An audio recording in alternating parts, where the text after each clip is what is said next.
샬롬. 사랑하는 이곳이교회 성도 여러분, 지난 한 주간도 평안하게 잘 지내셨죠? 아마도 몇몇 분은 평안치 못한 분들도 있을 것 같습니다. 워낙에 날씨가 추워져서 숨 쉬는 것조차 차갑게 느껴집니다. 골목마다 눈이 쌓여 곳곳에 얼음이 얼어 있더라고요.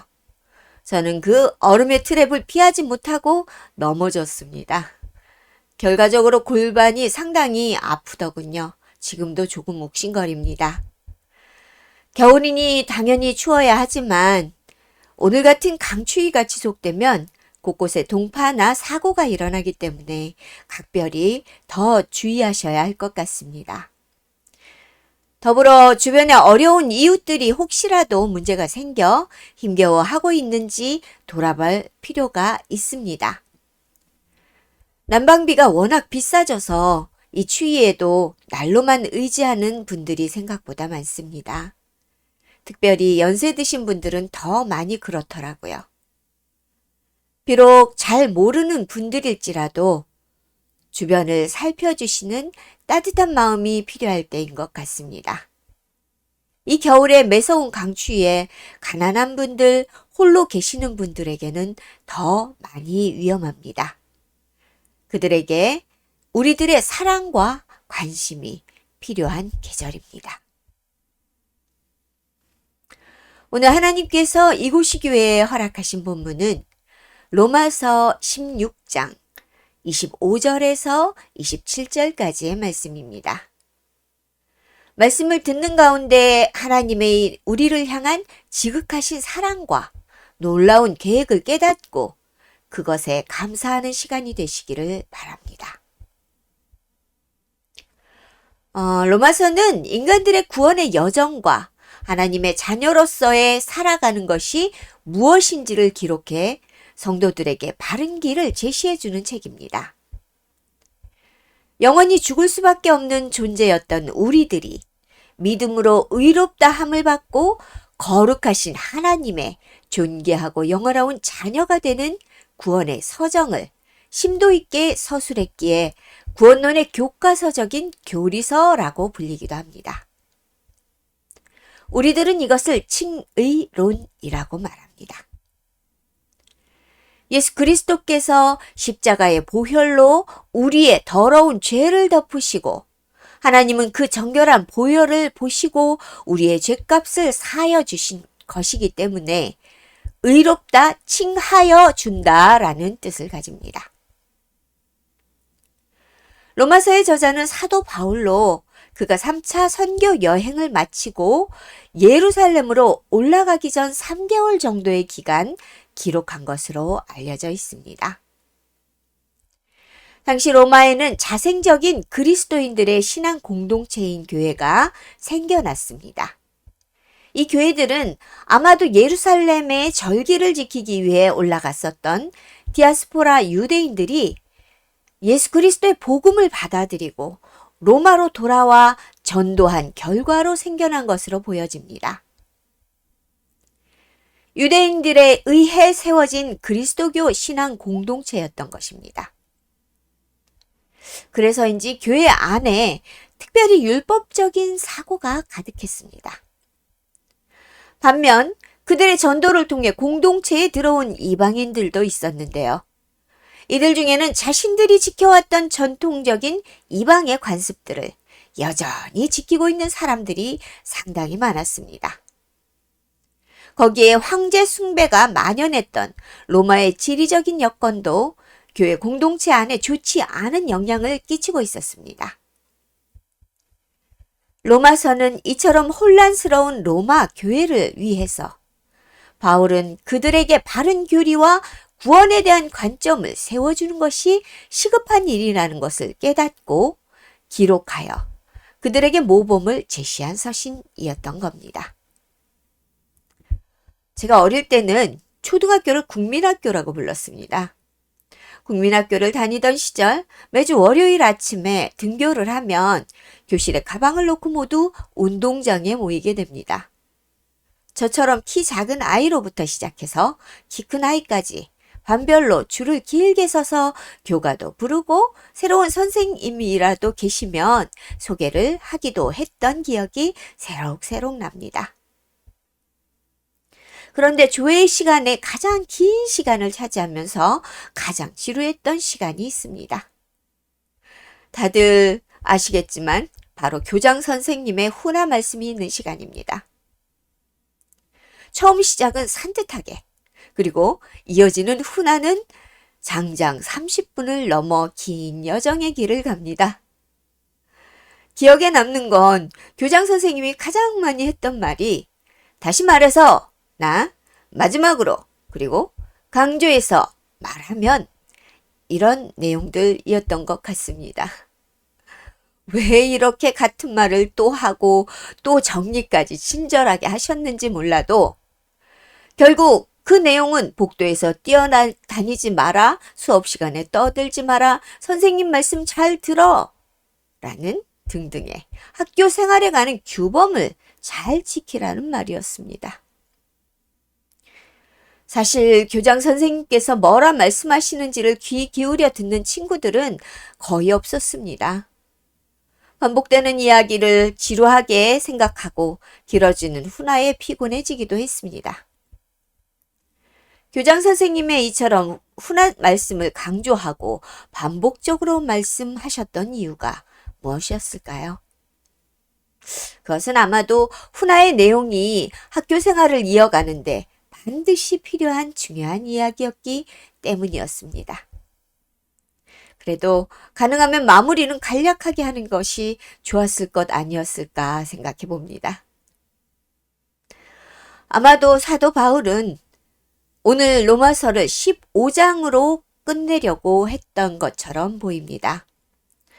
실제로 로마서의 사본들 중에는 14장이나 15장에서 서신이 종결되어 있는 경우를 종종 볼 수 있거든요. 어떤 신학자는 이 사본들을 근거해서 16장은 바울이 아닌 후대의 사람이 편집 과정에서 끼워 넣은 것이라는 주장을 하기도 합니다. 이러한 주장을 하는 근거는 15장까지의 서신의 형식이나 어투와 다르게 16장에서 바울은 믿음의 동역자 26명의 이름을 하나하나 언급하면서 친근한 말투로 격려와 권면을 마무리하고 있기 때문입니다. 또한 15장 31절은 서신의 마무리 인사와 같은 내용이 이렇게 기술되어 있기도 합니다. 평강의 하나님께서 너희 모든 사람과 함께 계실지어다. 아멘. 확실히 헤어짐의 인사 같은 느낌을 주는 구절이긴 합니다. 그러나 16절은 바울이 기술한 것으로 보는 것이 맞다고 저는 봅니다. 바울은 아마도 15장을 쓰고 다시 본문에 더해 글을 이어갔던 것으로 보입니다. 사랑하는 동역자들에게 안부와 격려를 전하고 싶은 마음이 그 편지에 더해졌을 것입니다. 우리들도 편지를 쓰다가 미처 적지 못했던 내용의 글을 PS.이라는 표시와 함께 적기도 합니다. 바울도 그런 듯 보입니다.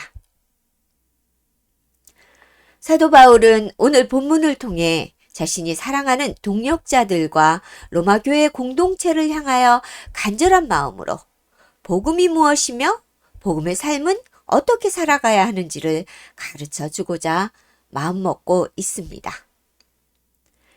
어쩌면 그가 로마에 보내는 마지막 글이 될지도 모르는 바울의 처지였기 때문에 이 편지는 더욱 절절한 내용이 가득했던 것 같습니다. 로마 교회 공동체는 다양한 문제들로 신앙적으로 혼란스러운 상태였기 때문입니다. 로마의 그리스도인들에게 그가 이토록 절실하게 가르치고자 했던 내용이 무엇이었을까요? 그것은 먼저 첫 번째로 예수 그리스도의 복음을 선포하라는 말이었습니다. 오늘 본문 25절을 살펴보겠습니다. 나의 복음과 예수 그리스도를 전파함은 영세전부터 감추어졌다가 이 본문에서 전파하다라는 말에 사용되었던 헬라어 단어는 케리그마로 선포하다 혹은 설교하다라는 뜻을 가진 단어입니다. 그런데 이 단어는 완료형으로 쓰여졌습니다. 이 말은 복음이 이미 선포된 것이라는 뜻을 가지고 있다는 말입니다.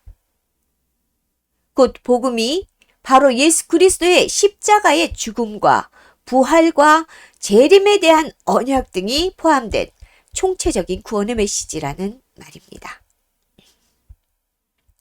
이 캐리그마는 로마서 전체를 관통하는 주제인 구원의 복음을 말하고 있습니다. 초대교회 공동체에서 복음의 핵심은 예수 그리스도의 나심부터 죽음과 부활, 곧 그분의 모든 생애를 말하는 것이었습니다. 그 중에서 가장 중요한 핵심이 바로 예수가 그리스도이시다라는 메시아적 선포였습니다. 이것이 오늘 본문에서 바울이 말하는 감추어진 비밀입니다. 비록 그들이 그리스도를 주로 고백하고 믿음으로 교회의 공동체를 이루었지만 여전히 그들은 예수 그리스도가 어떤 분이며 어떻게 그분이 신앙의 대상이 되는지에 대해 정확하게 알지 못하고 있었습니다. 자신이 믿고 따르는 분이 누구인지를 명확히 알지 못한 채로 믿음이 이어져 가고 성장해 가는 것은 불가능한 일입니다. 그래서 바울은 그들에게 그들이 믿는 예수 그리스도와 그들의 신앙의 정체성을 바르게 가르치고자 했습니다. 현대사회는 비록 그리스도인이 아니어도 예수 그리스도에 대해 모르는 사람이 많지는 않습니다. 오랜 동안 교회는 비신자들을 대상으로 전도를 해왔었고 그들이 예수 그리스도를 받아들이지 않았더라도 그들에게 전달된 그분의 정체성이 남아있기 때문일 겁니다.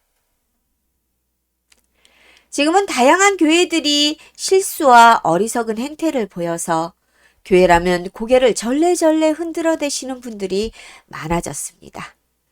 그래서 예전처럼 직접적으로 예수 그리스도를 전하는 방법으로는 전도가 되지 않습니다. 오히려 교회를 향한 질타와 조롱이 돌아올 뿐입니다. 그러나 우리가 이 복음을 전하지 않는 것은 우리가 하나님의 자녀로서의 본분을 다하지 못하는 것이 됩니다. 그러면 어떻게 하나님과 예수 그리스도에 대한 복음을 증거할 수 있을까요? 그것은 우리의 삶으로 하나님을 드러내고 예수 그리스도께서 낮은 자를 위해 헌신하셨듯이 우리도 낮은 자리에 나를 내려놓고 겸손하게 세상을 섬기는 것을 주저하지 않는 것입니다. 입술로 전하지 않아도 우리 자신의 삶을 통해서 헌신을 통해서 나눔과 베품을 통해서 우리는 하나님의 놀라운 사랑과 예수 그리스도의 복음의 증거를 보여줄 수 있을 것입니다. 지금은 드러내는 선포가 아닌 충실함과 신뢰의 복음적인 삶이 더 중요한 전도의 방편이 된 것입니다. 둘째는 비밀에 쌓인 메시아에 대한 계시를 드러나게 하는 것입니다. 하나님께서는 구약의 성경을 통해서 이 비밀의 계시를 믿는 자에게만 주셨지만 모두가 이 비밀의 계시에 대해 알 수는 없었습니다. 특별히 성령님께서 그것을 깨닫게 하지 않는 한은 말입니다. 메시아가 자신들을 구원해 주기만을 고대하던 이스라엘 민족에게 그들이 그토록 기다리던 예수 그리스도는 그저 선생이며 자신들의 자리를 위협하는 존재에 불과했을 것입니다. 왜냐하면 그들은 비밀의 계시에 대해 성령께서 알려주지 않았기 때문입니다. 이 비밀스러운 계시가 예수 그리스도께서 십자가에 달려 돌아가시고 3일이 지난 후 부활하심으로 드디어 세상의 모습을 드러냈습니다. 로마서 전반부에 강조된 것처럼 유대인에게 제한되어 주어졌던 하나님의 은혜로서의 구원이 예수 그리스도의 십자가 희생 제사를 통해서 온 인류에게 밝게 전해지게 된 것입니다. 하나님께서 죄로 인해 죽을 수밖에 없던 사람들을 구원하고자 친히 육신을 입으시고 이 낮은 곳에 임하셔서 또 친히 십자가에 피 흘리는 희생 제물이 되어주셨다는 그 사실. 그로 인해 이제 예수 그리스도를 주로 시인하는 모든 이들이 죄에서 자유롭게 되며 하나님의 구원의 은혜 가운데 영원한 생명이 주어진다는 이 사실입니다. 이것이 바로 세상에 선포된 복음의 놀라운 비밀입니다. 이 놀라운 사건을 본문은 이렇게 말하고 있습니다. 이제는 나타내신 바 되었으며 영원하신 하나님의 명을 따라 선지자들의 글로 말미암아 모든 민족이 믿어 순종하게 하시려고 알게 하신 바 그 신비의 계시를 따라 된 것이니 모든 민족과 모든 나라와 모든 인류가 예수 그리스도를 주로 믿고 구원받는 것, 이 비밀스럽고도 놀라운 하나님의 계획과 성취가 바로 복음이었습니다. 하나님의 계획과 성취에는 누구도 배제되거나 외면되어서는 안 됩니다. 그것이 설사 나에게 해를 끼치는 나쁜 직장 상사이거나 혹은 나를 때리며 괴롭히던 왕따를 시키는 학교의 동기이거나 혹은 나에게 사기를 치고 도망간 사기꾼이라 할지라도 그들이 예수 그리스도를 주로 고백하고 전심으로 회개의 자리에 나온다면 그들도 이 놀라운 계획 안에 포함되어 있는 사람들입니다. 그래서 예수님께서 우리에게 원수를 사랑하라고 명령하셨습니다. 그러한 이들조차 사랑하시는 하나님의 백성이요 자녀가 바로 우리이기 때문입니다. 사실 지금까지 그리스도인들은 자신들의 성스러운 성을 쌓으며 세상을 멀리하고 또 그들에게 담을 쌓아 살아가기도 했습니다. 마치 자신들만이 하나님 앞에 거룩한 백성이라도 된 듯한 세상을 정죄하고 담을 쌓아온 행동들을 말입니다. 그러나 세상이 어두워질수록 우리는 이 세상으로 나아가야 합니다. 이 어두운 죄악이 가득한 세상에 예수 그리스도께서 빛으로 오사 우리들을 죄에서 구원해 내셨던 것처럼 우리들도 이 암흑 같은 세상의 빛이 되어야 하는 사명을 가진 자들입니다. 그것이 예수 그리스도를 주로 고백하는 이들이 그분의 삶을 따르며 그분의 가신 길을 걷는 길이 될 것입니다. 빛은 어둠을 밝히라고 있는 것입니다. 어둡지 않은 형광등이 환하게 켜지고 조명이 환하게 켜진 곳에서 옹기종기 불빛이 가득 모여 있다면 그 빛은 사실 그 가치를 잃어버린 것입니다. 이제 어둠을 밝히는 등불이 되어서 어두운 세상을 밝게 비추고 슬퍼하는 이들, 좌절하는 이들의 위로와 따스한 격려가 되어주는 그리스도인들이 많아졌으면 좋겠습니다. 이 어두운 곳에서 하나님이 어떤 분이며 예수 그리스도께서 왜 이 땅에 오셔서 고난을 당하셨는지를 온전하게 깨닫지 못하는 이들에게 우리가 우리의 삶을 통해 전해주어야 합니다.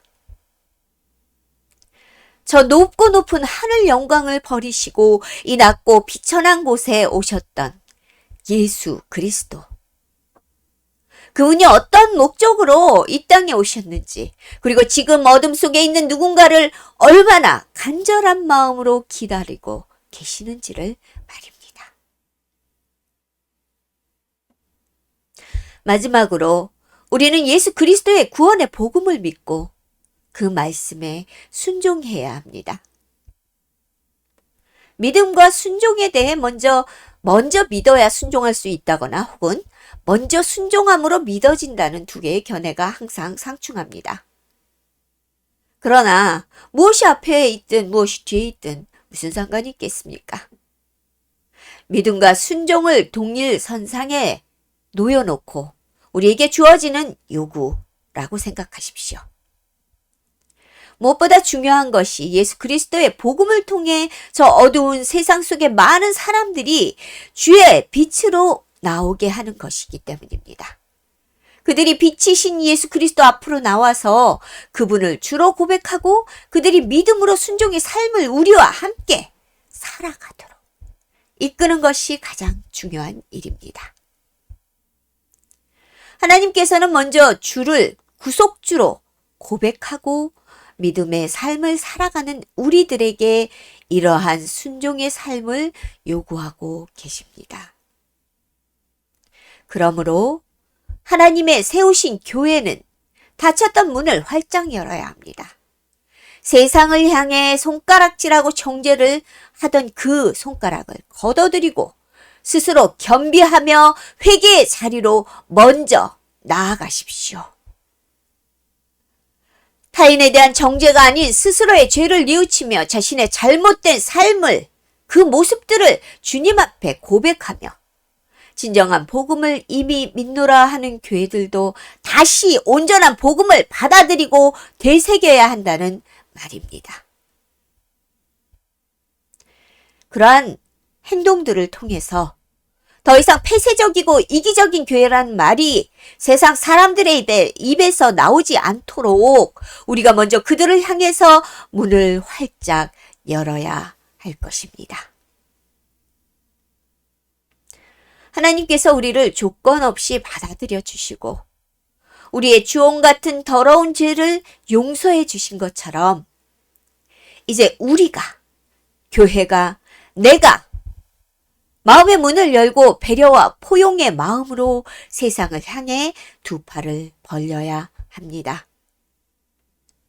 하나님께서 지금 우리에게 요구하시는 이 말씀을 들으셨다면, 깨달아지셨다면 순종으로 하나님의 주신 사명을 감당하시기 바랍니다. 마음을 열고 세상 모든 만물이 하나님의 지으신 놀랍고 고귀한 생명이라는 것을 깨닫기 바랍니다. 어떤 악한 사람이라도 하나님께서 품으시겠다고 작정하신다면 우리는 순종함으로 그들을 주님께 인도하는 참된 빛이 되어야 하는 것입니다. 이것이 진짜 복음이며 예수님께서 명령하셨던 지상명령의 수행입니다. 오늘 본문의 마지막 절은 이렇게 로마서의 모든 글을 마무리하고 있습니다. 이 복음으로 너희를 능히 경고하게 하실 지혜로우신 하나님께 예수 그리스도로 말미암아 영광이 세세 무궁하도록 있을지어다. 아멘. 로마서는 바울이 주로 고백한 예수 그리스도로 시작됩니다.